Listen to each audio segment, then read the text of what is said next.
जय Hind staff selection commission बा SSC तरफ सिलेक्शन पोस्ट गुड़िक 3326 वैकेंसी आसी सिलेक्शन पोस्ट कौन देखूँ आपंकर यहाँ हूँ सिलेक्शन पोस्ट फेज आईएक्स रिक्रुटमेंट 2021 अर्थात सिलेक्शन पोस्ट नवमतम रिक्रुटमेंट बा सिलेक्शन पोस्ट आपंकर आगुरी फेज VI आसाला 2018 फेज VII बा सप्तम आप आसाला 2019 फेज VII 2020-21 दुईटा होता है आसकर फेज आईएक्स आपको सिलेक्शन पोस्ट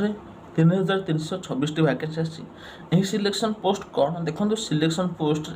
आपन को गोटे पर्टिकुलर पोस्ट पर अप्लाई करा पड़े आपने जमी जानते एसएससी जिते सब आप रिक्रुटमेंट बाहर जमी एसएससी जीडी हो एसएससी CHS हो से फॉर्म पकाती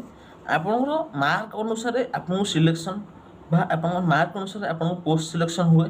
किंतु यही जो आप सिलेक्शन पोस्ट आपड़ केवल गोटे पर्टिकुलर पोस्ट पर ही फॉर्म पकई पारे जो पोस्टर मार्क अनुसार आप सिलेक्शन हम केवल आपंकर परीक्षा आपड़ के मार्क सिक्योर कर परीक्षा के मार्क रखुच्च से अनुजाई आप सिलेक्शन हम सिलेक्शन पोस्ट तेरे आपड़ जदि 10वीं पढ़ी कि +2 पढ़ी कि ग्रेजुएशन पढ़ी आपने अप्लाई करेंगे आप विभिन्न पोस्ट पर विभिन्न शिक्षा योग्यता मागुच कि 10वीं मागुच कि आप +2 मागुच कि आप ग्रेजुएशन मागुच आप विभिन्न प्रकार पोस्ट में विभिन्न अप्लाई करेंगे देखो आप मन में डाउट थी मनकर आप 10वीं पढ़ी +2 पढ़ी ग्रेजुएशन पढ़ी आप क्यों प्रकार पोस्ट पर अप्लाई करेंगे देखो आप 10वीं विभिन्न प्रकार पोस्ट हो जमी 10वीं आप MTS गोटे पोस्ट अच्छी आम ईस्टर्न रीजन में MTS 398 पोस्ट हो MTS टेक्निकाल आपंकर 78 पोस्ट हो आप मन MTS अप्लाई कले 10वीं +2 लेवल आप फोटोग्राफर गोटे पोस्ट अच्छे से अप्लाई कले आप ग्रेजुएशन लेवल आपंकर जूनियर जियोग्राफिकल असिस्टेंट अप्लाई कले यही सब जो आप पोस्ट अप्लाई करेंगे तार अलग अलग पोस्ट कोड रही जमी देखो आप देखिए कहीदे आपंकर MTS पोस्ट कोड रही ER 12821 आपंकर फोटोग्राफर ग्रेड 3 पोस्ट कोड रही 11421 एवं आपंकर junior geographical assistant post code रही 12221 यही पोस्ट कोड गुड़िक जदि आप अप्लाई कर तेरे आपको विभिन्न लेवल पोस्ट जमी आपंकर MTS थे परीक्षा देवा पड़ो आप फोटोग्राफर थे परीक्षा देवा पड़ो और graduation level junior geographical assistant थे पोस्ट परीक्षा देवा पड़ो किंतु जदि आप केवल गोटे पोस्ट पर्टिकुलरली अप्लाई कर MTS अप्लाई कले आपको केवल थे ही देवा पड़े परीक्षा अलग अलग पोस्ट अप्लाई कर अलग अलग चैलेंज काटा पड़ो और आउ थे ना आपको परीक्षा देवा पड़ो तेज देखो आपंकर फास्ट तो देख लमा जे कौन कौन पोस्ट डिटेल्स अच्छी तापर देखो आप रिटन परीक्षाटा हम सहीटा आप अलग अलग लेवल रसम लेवल यूजर रहा +2 लेवल टी हाइट आउ टे हार्ड रहा ग्रेजुएशन लेवल आहरी हार्ड रहीपर भाव में आप अलग अलग लेवल आसो कि सबुथ क्वेश्चन पेपर पैटर्न सेम रैथ रिजनिंग GK इंग्लीश यही टाइप आप आसो मैथ आप 25 मार्क GK आप जनरल अवेयरनेस 25 मार्क रिजनिंग आप 25 मार्क पड़ो इंग्लीश 25 मार्क यहीपर 100 मार्क्स पड़ो 10th लेवल हो +2 लेवल हो ग्रेजुएशन लेवल हो आप पाखापाखि सेम पैटर्न क्वेश्चन पैटर्न किंतु आप डिफिकल्टी लेवलटा हाई आप जो पोस्ट में पकई आप पोस्ट जी आप मन देखो MTS में पकड़ से 10वीं पास मांगे आप 10वीं लेवल जाइए परीक्षा देते जब आप पकड़े जूनियर जियोग्राफिकल असिस्टेंट 152 पोस्ट अच्छे ग्रेजुएशन लेवल जाइए परीक्षा देते तेज ये आपको अलग अलग परीक्षा देवा पड़ पाए तेज देखो आपंकर जो सिलेक्शन पोस्ट रही तार केतटा पोस्ट कौन अच्छी कौ लेवल रे फॉर्म पकाले आपंकर हाईएस्ट पोस्ट जोटा रही फॉर्म पकेबा आप देखो मन 10वीं लेवल पोस्ट पकई 10वीं लेवल रे कौ पोस्ट सब अधिक पोस्ट अच्छी से आम देखना फॉर्म पकेबा आप देख पकड़े +2 लेवल +2 आप सब अधिक लेवल कौटा पोस्ट अच्छे से देखना आप पकेबे यापर देखो आप ग्रेजुएशन लेवल कौ पोस्ट सब अधिक वैकेंसी अच्छी से देखना आम पकेबा देखो आप 10वीं लेवल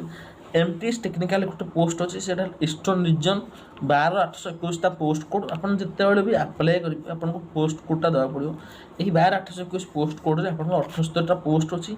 ये जो एमटीएसटा आप कंज्यूमर अफेयर्स डिपार्टमेंट आप चाकरी करेंगे यापर देखो आप एमटीएस 398 पोस्ट अच्छी जार पोस्ट कोड है 10,321 यहाँ नॉर्मल एमटीएस एवं ये डिपार्टमेंट ऑफ पोस्ट चाकरी करेंगे ये देखो आप 63 पोस्ट अच्छे ST SC 20 ST 96 OBC UR 182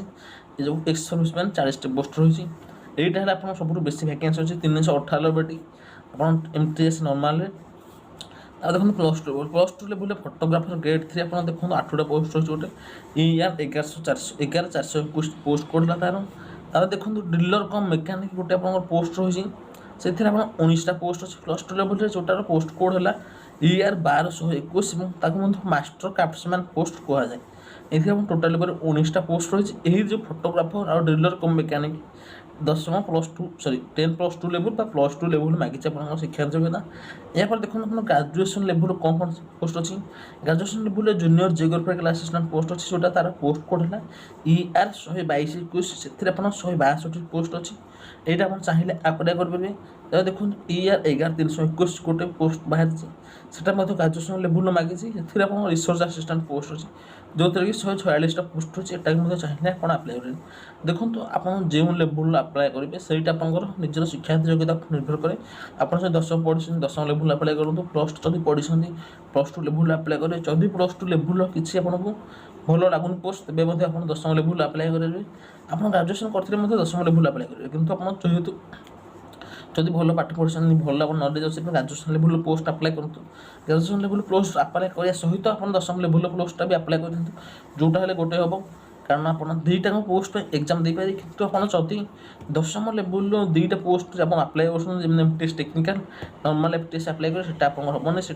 application form reject हो 10 लेवल गोटे आप्लाय करेंगे प्लस टू लेवल गोटे आप्लाय करेंगे ग्राजुएसन लेवल गोटे आप्लाय करेंगे किंतु आप 10 लेवल 2टा आप्लाय करेंगे प्लस टू लेवल 2टा पोस्ट में आप्लाय करेंगे आप ग्राजुएसन लेवल 2टा पोस्ट में आप्लाय करेंगे तेणुक आप देखिए केयरफुली आप्लाय करूँ जो पोस्टा आप भल लगुच तार पोस्ट कोडटा देखिए आप्लाय करूँ आप PDF फाइल मुझे टेलीग्राम ऊपर पकई देती टेलीग्राम ग्रुप लिंक को आप डिस्क्रिप्शन जाइना आराम से पहुँच पारे से PDF टाक आराम से डाउनलोड करने तेज आउ कि डाउट रहा जो selection post phase IAS recruitment विषय में आप कमेंट करेंगे वीडियो बहुत बहुत धन्यवाद जय हिंद।